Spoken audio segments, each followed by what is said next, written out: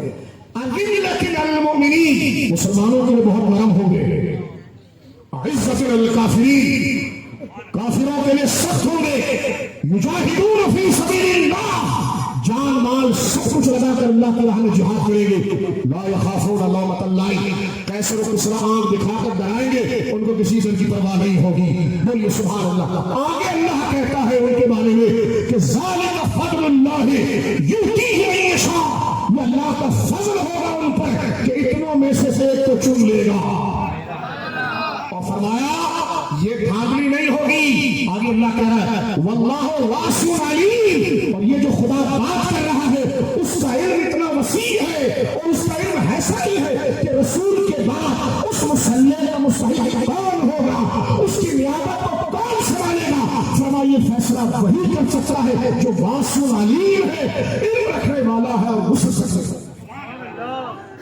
مجھے بتاؤ یہ جو حضور کے وصال کے بعد پہلی جماعت کی تعریف خدا نے جن لفظوں میں کی، فسوف یأتی اللہ بقوم، اللہ ایک قوم کو لائے گا، یحبہم ویحبونہ، وہ اللہ ان سب سے پیار کرے گا، وہ اللہ سے پیار کریں گے۔ اذلۃ علی المؤمنین، مسلمانوں کے بڑے نرم دل ہوں گے، عزت علی الکافرین، کافروں پر بڑے سخت ہوں گے۔ فرمایا کہ لا یخافون لومۃ، یجاہدون فی سبیل اللہ، اللہ کی راہ میں جہاد کریں گے، اور لا یخافون لومۃ لائم، کسی ڈرانے والے کی دھمکی میں نہیں آئیں گے، دین کی حفاظت کے لیے سر بکف ہو کر وہ میدان میں رہیں گے۔ اب آپ دیکھیے آگے اللہ کہتا ذالک فضل اللہ یؤتیہ من یشاء، یہ کیسے ہو جائے گا؟ نبی کے وصال کے بعد ایسی جماعت کیسے تیار ہو جائے گی؟ اللہ کہتا یہ میرا فضل ہے، میں جس کو دوں، اور واللہ واسع علیم، ان کے مرتبے پر نکتہ چینی نہیں کرنا، ان کو متعین میں کر رہا ہوں، وہ کر رہا ہے جس کو بعد کا بھی علم ہے، پہلے کا بھی علم ہے۔ اس آیت کے آخری حصے میں حضرت ابوبکر صدیق اور خلفاء کی خلافت کو ثابت کر دیا، فرمایا واللہ واسع علیم، یہ خود نہیں آئیں گے، اللہ آئے گا، سبحان اللہ سبحان اللہ۔ اور وہ لائے گا جس کا علم بھی وسیع ہے اور جس کا علم بھی ہے۔ اور بات کو دیکھیں بخاری شریف کی حدیث، سرکار جب پردہ فرما رہے ہیں، آخری خطبہ جب دیا، ابو سعید خدری کہتے ہیں سرکار کی پیشانی مبارک پر پٹا بنا ہوا تھا، سر مبارک میں بظاہر علم اور درد تھا، اتنے میں حضور نے آواز لگائی کہ بلال کو بلاؤ اور سب کو کہو الجماعہ، میری مسجد میں جمع ہو گئے۔ یہ 2 منٹ کی بات سن، صحابہ جمع ہو گئے، حضور سید عالم اس بخار کی کیفیت میں 2-4 صحابی اہل بیت کا ہاتھ پکڑ کر مسجد میں تشریف لائے، منظر دیکھیے، اور منبر پر بیٹھ گئے، اللہ کی حمد کی، ثنا بیان کی، اس کے بعد ایک ہی جملہ صرف کیا بتانے آئے، فرمایا لیس من الناس حد امن علی فی مالہ ونفسہ من ابی بکر، فرمایا میرے صحابہ سنو، وہی مال اور جان جو قرآن نے نہاد بنایا افضلیت کرتے ہیں۔ حضور فرماتا لیس من الناس احد، میری امت میں کوئی ایسا بندہ نہیں ہے، امن علی فی نفسہ مالہ، جس نے اپنے مال اور جان کے ذریعے مجھ پر سب سے زیادہ احسان کیا ہو، امن من ابی بکر، اور وہ ابو بکر کے علاوہ کوئی ہو۔ فرمایا لو کنتم متخذا فی امتی خلیلا، میں اگر اپنے امت میں سے کسی کو تجویز کرتا کہ وہ میرا خلیل بنے، خلیل اس دوست کو کہتے ہیں کہ دل میں وہی رہے اور کوئی اور نہ رہے۔ فرمایا ولیکن صاحبکم خلیل الرحمن، تمہارے اس مصطفیٰ کا خلیل صرف اللہ ہے کیونکہ وہی میرے دل میں ہے۔ لیکن اشارہ یہاں پر علماء نے لکھا کہ صدیق کا رتبہ اتنا بڑا تھا کہ سرکار نے فرمایا کہ رب کے علاوہ گنجائش ہوتی تو ابو بکر رہے۔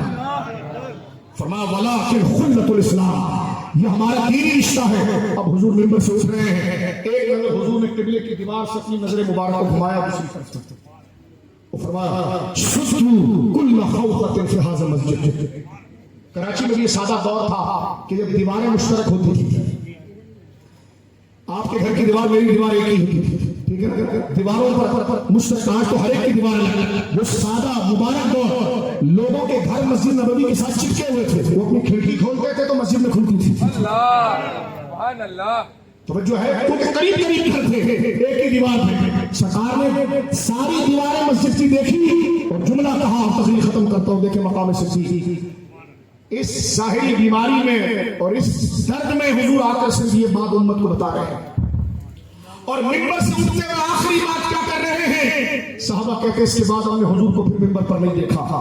فرمایا سرکار نے دیواروں کی طرف دیکھ کے فرمایا شدوا کل خوخۃ فی ھذا المسجد، میری مسجد کی طرف جتنے دروازے کھڑکیاں کھل رہی ہیں سب بند کر دو، غیر خوخۃ ابی بکر، اللہ اس مسجد میں صرف ابو بکر کا دروازہ کھلے گا۔ اور حضور اپنے مصلی سے اپنے منبر مبارکہ سے اٹھے اور سرکار علیہ السلام حجرے میں چلے گئے اور فجر کی نماز حضرت ابو بکر صدیق نے مصلی پر پڑھائی، 17 نمازیں پڑھائی۔ مولا کہتے میں نے بڑا غور کیا، یار حضور نے ان کو مصلی دیا، نماز دی، اور نماز جو ہے وہ دین کا بازو ہے، تو کہتے میرا دل کھل گیا۔ علی کہتے ہیں مجتہد قاضی، فرمایا میرا دل کھل گیا، رضی علی دنیا، ہم نے ابو بکر کو اپنا دنیا کا خلیفہ بنایا۔ کیوں؟ من رضی رسول اللہ لدیننا، فرمایا رسول نے اسے ہمارے دین کا امام بنایا، تو علی نے پھر اس کو اپنے سیاست کا امام بنایا۔ حضرت اور سنیے، سیاست کا امام یہ نتیجہ ہے۔ مولا علی نے یہ دلیل نکالی ولایت سے، فرمایا جو مصلی کا امام ہے، مصلی دین ہے، تو لوگ کہتے ہیں کہ حضرت ابو بکر صدیق ولایت میں پہلے نہیں، میں نے کہا قلب پر ہاتھ ماریے، ان کے خلیفہ بننے کی وجہ علی کے نزدیک وہی ولایت میں پہلے ہونا تھا۔ فرمایا رضین علی دنیا، ہم ابو بکر کے لیے دنیا میں راضی ہوئے، یعنی سیاست میں۔ کیوں؟ من رضی رسول اللہ